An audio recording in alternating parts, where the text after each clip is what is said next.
Hello, everyone, and welcome to a new episode of the Arbury Road podcast.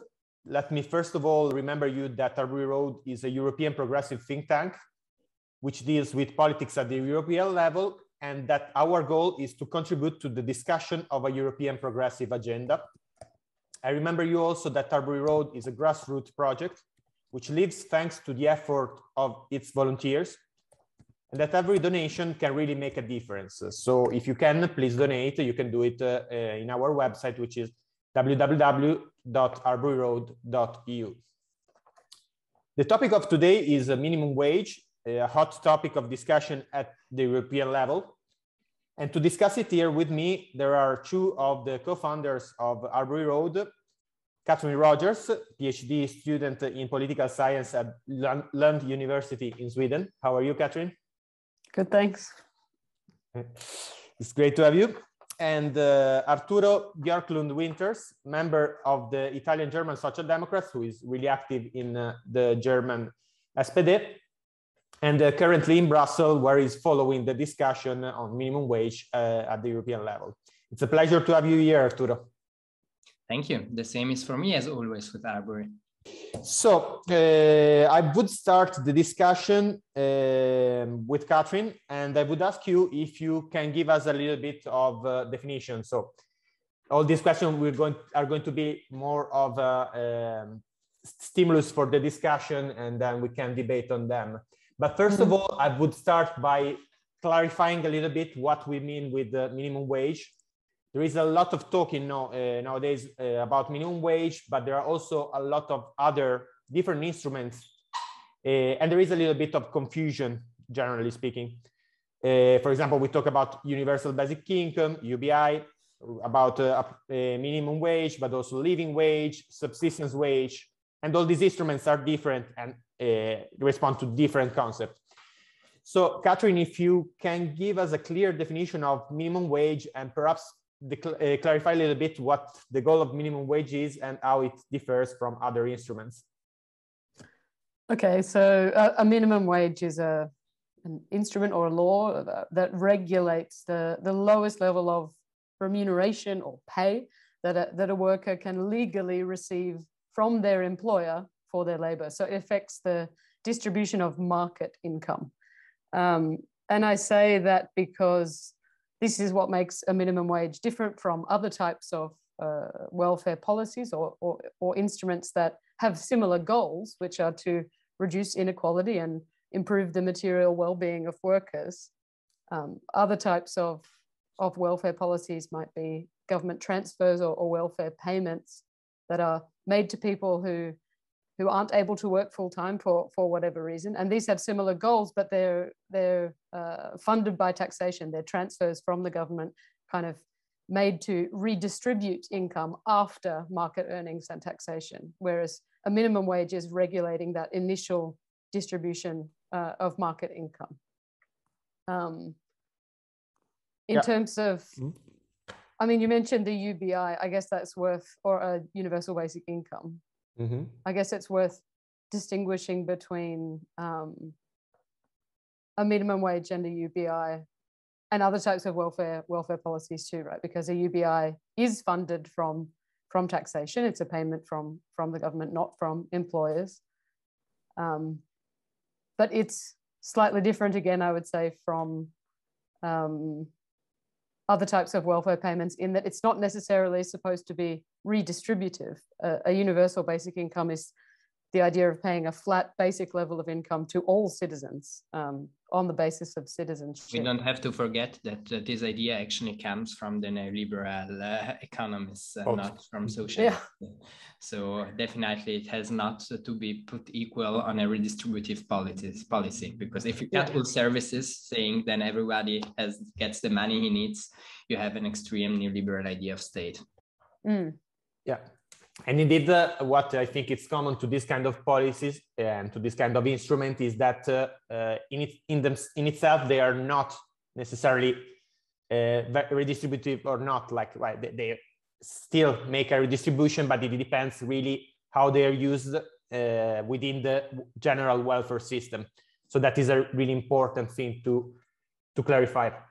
Yeah, and so going on this direction, what we can discuss a little bit is perhaps Arturo, you can give us a bit of a hint of the discussion that is happening in Brussels in this moment. There is been a lot of debating in the last months. There is the social democratic proposal on the table, which is the Great Shift, if I'm not wrong, isn't it? Yeah, there is the Great Shift, but before going on the Great Shift, because the Great Shift is more about, it's a vision of the socialists and Democrats. There is an independent research group trying to define what is a social democratic politics for the next decade. And they published a paper named The Great Shift, where they actually present how interconnected the environmental and the social questions are, and trying to develop a vision for a social democratic policy for the next 20 years. And one component of this vision, as you correctly said, Paco, it's not one measure, it's a vision, it's an ensemble of solutions that really can ensure a good welfare system. One part of this puzzle is actually a minimum wage. And I would like to start from Germany, actually, and the situation in Europe as it is now, because there are two parts of two possibilities for the minimum wage, as Katren was saying. The one is very much present in the northern country, is the collective bargaining minimum wage, and the other one is the statutory minimum wage. Let's say two words about it. The statutory minimum wage is when the state decides that there is a certain price per hour, a wage per hour, that cannot be diminished. In Germany, there is a strong tradition, as in Italy or in Denmark or in Sweden, of trade unions. So it came only lately there was a shift from collective bargaining to this minimum wage. This was achieved and was one of the conditions for one of the great coalition with Angela Merkel of the Social Democrats. I think 2013, 2014, it was actually then introduced, or maybe 2015 even, at €9.60 was at the beginning. Now with one of the proposal of the Social Democrats in Germany was to heighten it to €12.40, because considering also pension and so on, that's the threshold for poverty. So now that's a little bit the history in Germany, a country that changed from a system based only on collective bargaining, where the trade unions decided a minimum wage for each branch of economy, to a statutory, so given by state. Why? Because we live in a world that changes very fast, and you can see it with all the new platforms and sub-workers. It's much more difficult to define group categories where you can really bargain. You can think of Deliveroo or all these platforms, and having such a statutory wage is actually a new tool. Now, worldwide, one of the highest minimum wages, also related to the power, to the average of wages, is France. France is a very advanced social state in many perspectives. And in France, it's so that around 60, if you take the median of wages and 60% of it, that's the minimum wage of France. And that could be a good threshold for the whole of Europe, because we have a common market without common protections, or too few, which means social dumping. And now I start stopping because I'm speaking too much. But the idea is actually having, as we had the European semester, putting standards for the fiscal policy, where there were goals set by the Commission and the state had to abide, and they were basically mean for imposing austerity policy. To do the same now with the social Europe. And avoiding social dumping, you could do by inserting in the European semester the goals of having minimum wage that protect and fulfill some prerequisites. For example, protecting from poverty, which is more or less the 60% average key number that I was quoting. And we had an important vote, because the ample committee, the Committee for Social Question in the European Committee, 2 weeks ago, last week, voted about a draft for this proposal, and it was accepted. So that's a little bit the situation. And well, I like, but we will have plenty. So can you clarify, Arturo, 60%, what that does mean concretely, just for the listener? So 60 60% of the median. I mean, it's a way that the question is which numbers. It's a little bit technical in a sense, but we have the different, we have a great heterogeneity, as in all countries, also in the USA, it is like that, between regions in Europe, which means if we put a statutory, if we would think of putting a statutory minimum wage for the whole of Europe, it wouldn't work, because 10 euros in, of course, that's the reality, 10 euros in Greek is not 10 euro in the northern of Germany. And so the idea is to orient it to the average or to the wages. And the idea is to take 60% of the median of the wages in that country. That was the proposal of the trade unions and on the European scale. The formulation that you find now in the drafts used in the European institution is more that it has to provide a decent life and be up above the threshold of poverty. But these are different ways in which you can frame a number you have to find that has to be relative to the situation in the country. That's brilliant. So coming to this proposal, I heard there has been, though, a little bit of opposition, especially there are a few countries which, despite being some of the countries which historically where welfare state have been invented, or at least experimented in the first phase, are not completely agreeing with these new instruments. And I'll move to you, Katrin, because you are, of course, first of all, in Sweden right now, which is one of these countries, which has a really powerful universalist welfare, and is still considered nowadays probably the most advanced system in the world, at least one of the most advanced. So, but Sweden is one of these countries that opposes the minimum wage a little bit. Let's remember, again, for the listener, that in the European Union, there are currently 6 member states which do not employ a minimum wage. These are Austria, Cyprus, Denmark, Finland, Sweden, and Italy. And again, many of these countries offer a really good system of welfare protection and of protection of workers' rights. Some of these countries, again, Sweden in particular, oppose the minimum wage. And the argument here is a little bit that it would undermine the process of collective bargaining. So something like setting a minimum wage would mean that you cannot reach higher wages, and it would also weaken the power of the trade unions. What do you think, Katrin? How do we answer to this? Is it a concrete risk? Yeah, I mean, that's the from my reading of the position of the unions, that's their argument is that it would weaken their bargaining position, because there would be this relatively low minimum wage that's lower than the wages that they would, like to bargain for. So it would give the employers' associations more leverage in these discussions, right? And workers would end up, with lower wages. The minimum wage would have the opposite effect, with workers earning less than they would have otherwise.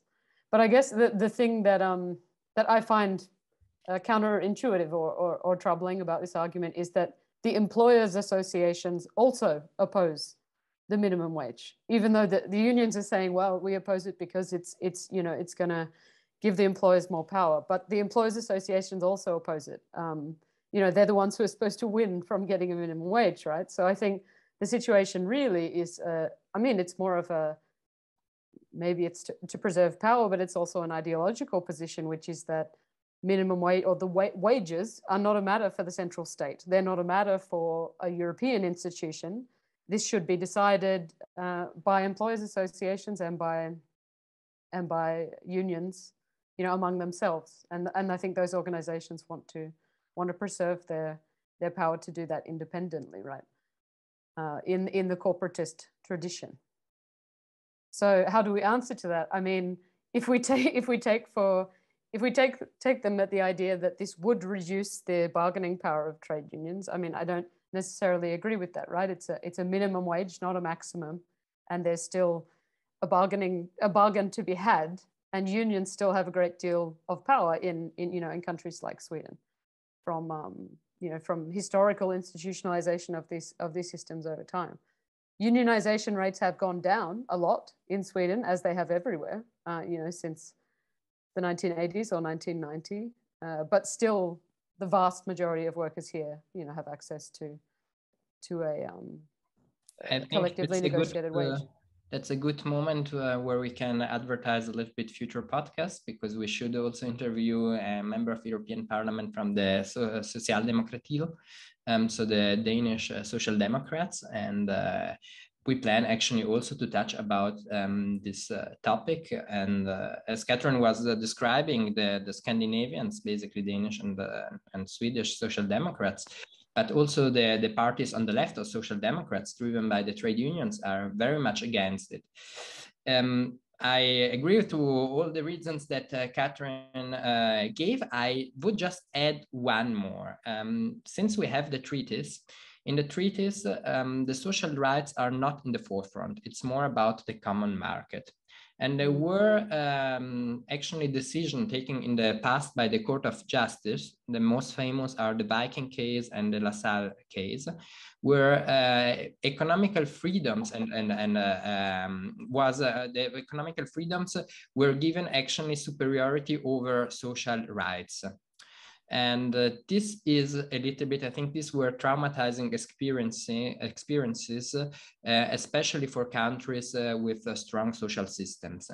And the fear now is that taking the competence or putting to the European semester that has been an instrument of neoliberal politics in the past, taking this into an European competence could lead to the same failures that we had in the past. Now, the fact that the German Social Democrats, as all the other Social Democrats, supported that, and that only the far right voted against that proposal in the European Parliament, let me doubt if these worries are rationalized, or it is simply a traumata or a strong union with the trade unions that leads to these positions. However, even in the draft now approved by EMPOL, there is really the try, and there is also, it's written also in the press statement given, that it's not to substitute collective bargaining. And if the collective bargaining minimum wage works good, then it should be not replaced. There is no obligation to do a statutory one. So actually, if you read at least the press statement, I have not read all the draft of the law. As for all of us, the time is always the tricky thing in life. But there seems to be really a try to have this close to make all person participating satisfied. I don't see, again, I'm not an expert about law, European law. I've not studied that. I'm a theoretical physicist or an engineer, depending on the views.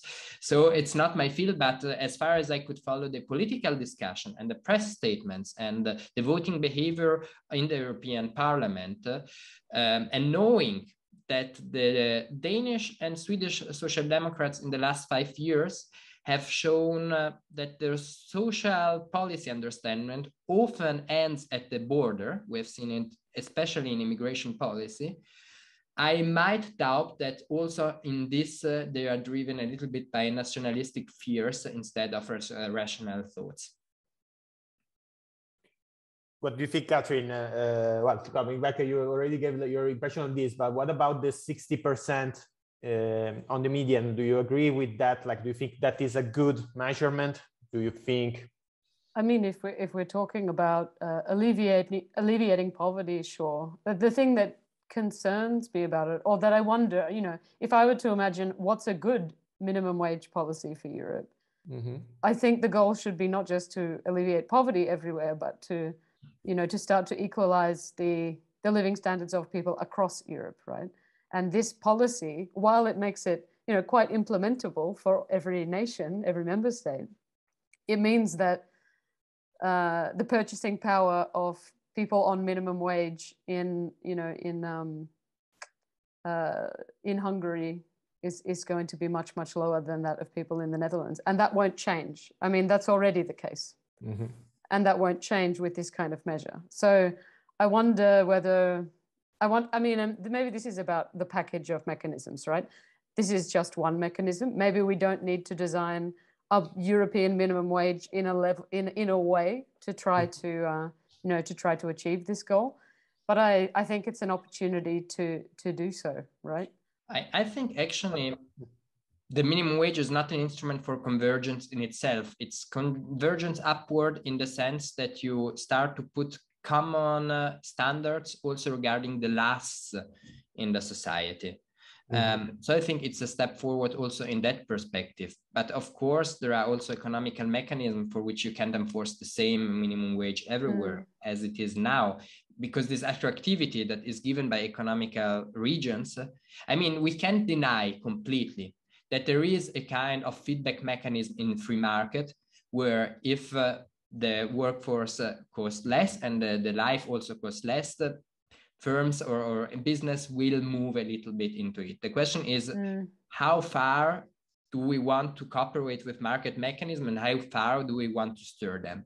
And I think that this could be a first path in the direction of a convergence for the poorest, still leaving space for market convergence. But I think people, I mean, when we talk about raising the minimum wage in a country that's not part of Europe, in a place like New Zealand or wherever, people can speak about how, well, we can't raise it because in certain parts of the country, that's going to be very challenging for local businesses, right? And I think if we think about Europe as a union, as one place where if we think about our vision of a more united Europe and a more democratic and federalist Europe, then we should think of different countries not as, completely different markets. As I mean, they're not. It's a common market, right? But I mean, I think there is an argument for having a minimum wage that is more consistent across. More consistent, and I mean, in its ultimate level, not just in proportion to the average wages, right?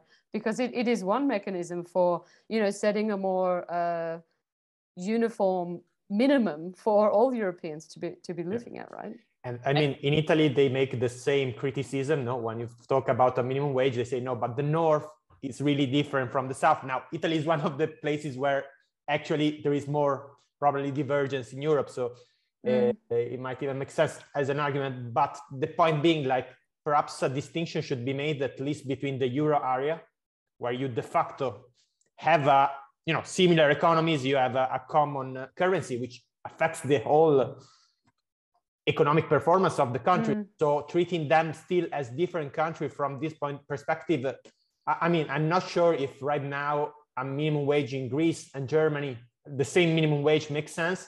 But I think the goal, at least in the euro area, should be of convergence in the next 5 to 10 years, because we suffer. And that's it. Why not over time?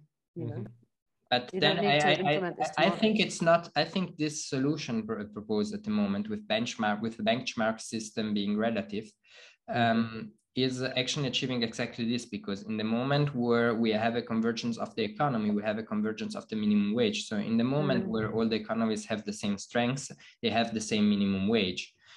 It's just a way to try to avoid to cut the legs of the countries starting to stand on their own. Although this metaphor is very bad, because every country in the European Union can stand off its own legs. So, but I think you had the idea of what I was intending. However, very shortly, we arrived to the point, and that's what about the great shift. That's not only about wages, poverty, the more weaker or the weaker not, but the more economically weaker part of the population will be affected also most by climate change. And I mean, having a common area, and there will always be area who benefits more and other who loses, because it's a common market. Of course, some maybe find gold, the other find not, and then all the companies move to where there is gold or something like that. So there are always regional imbalances. And if we have this common market, we need also a common investment policy exactly to avoid it. And that's these 3 points is what this proposal of the Social Democrats or this proposal, it's an internal party actually paper at the moment, but tries to connect the question of environment, social policy, and they are connected to a common European fiscal and economic policy, because we know it exactly for what Katren was saying. As long as we have not instrument to invest really also in other countries, there will be no convergence. That was also Stiglitz in his book, The Euro, explained very well, also analyzing the last 10 years. It's exactly what the euro has not brought up to a convergence for every country. In some cases, it's even divergent. So we need a common investment. And if we have such a framework, then the minimum wage, also based on benchmarking, works exactly as you were saying. So I agree. We need a common package and we need a common vision. And not only Social Democrats, but also with Greens left as progressive in Europe.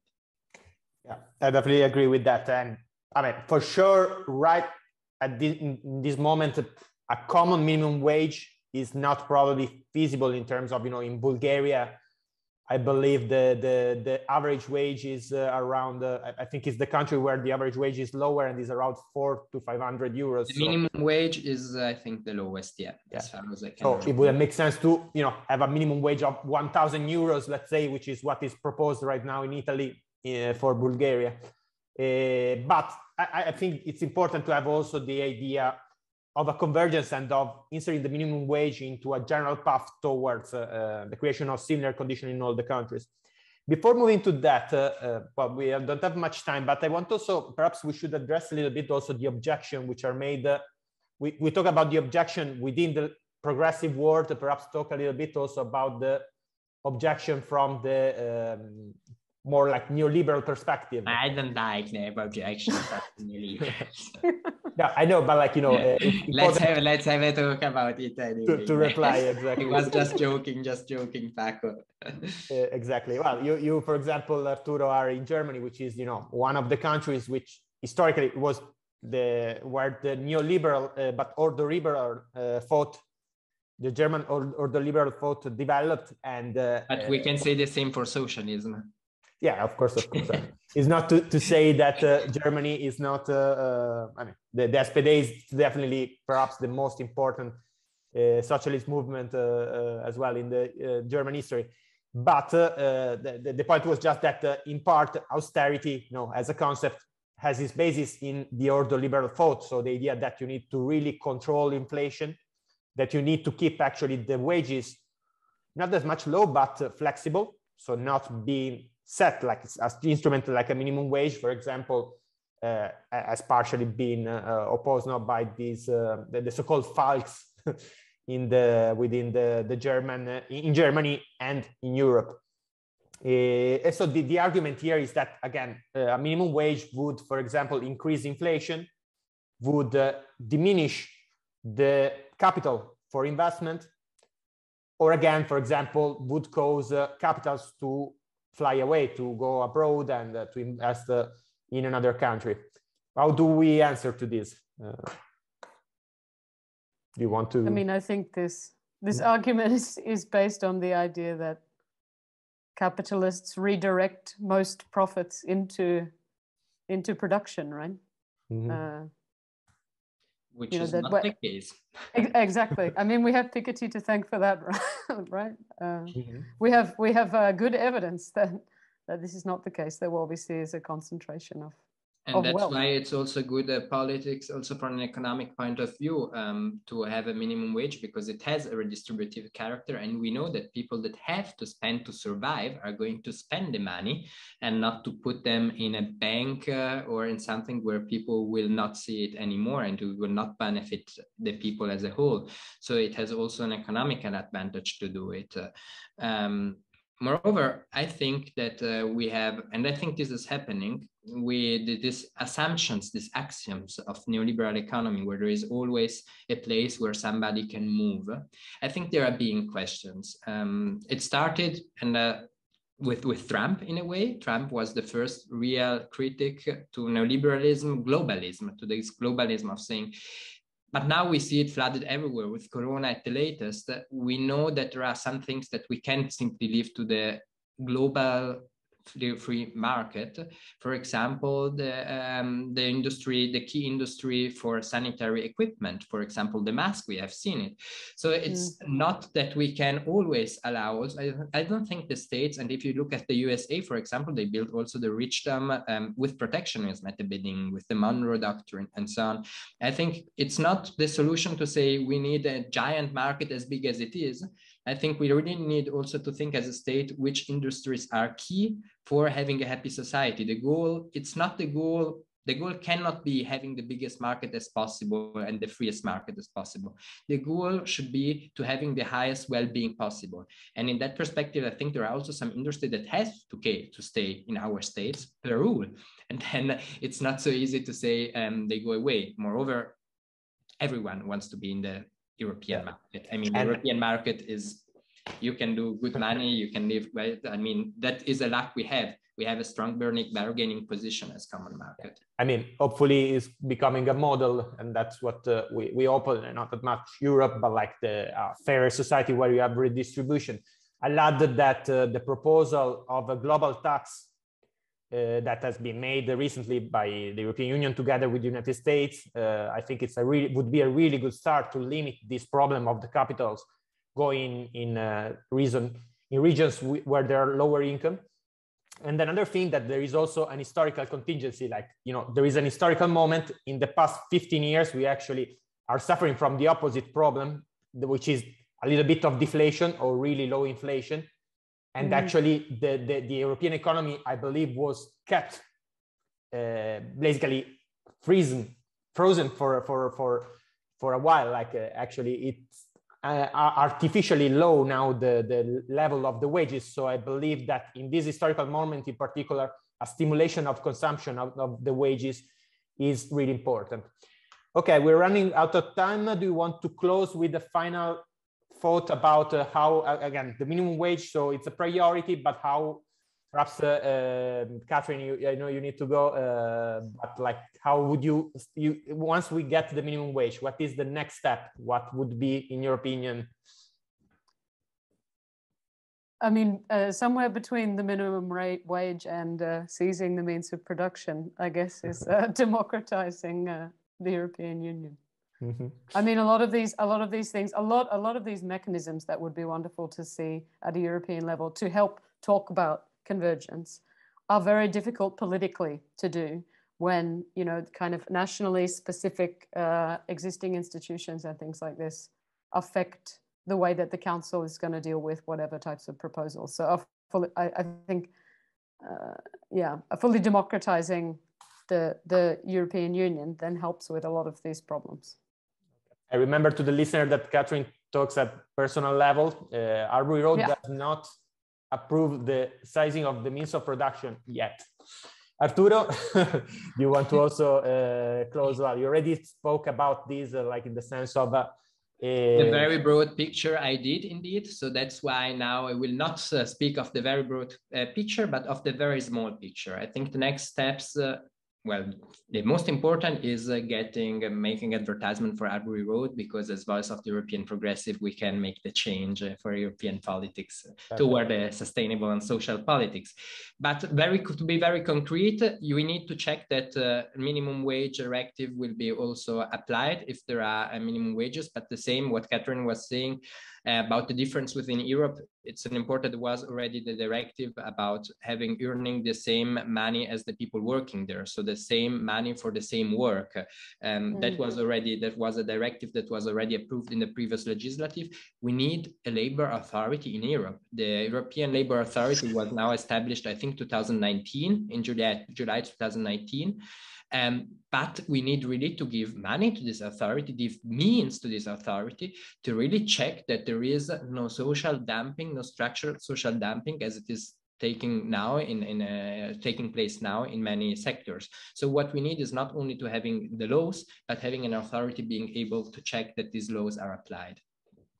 Thank you so much, Arturo. I definitely agree. And I think the discussion was really good. And we should probably relaunch with another podcast soon, discussing the labor market more in general, not only about minimum wage. I think it's could be really interesting.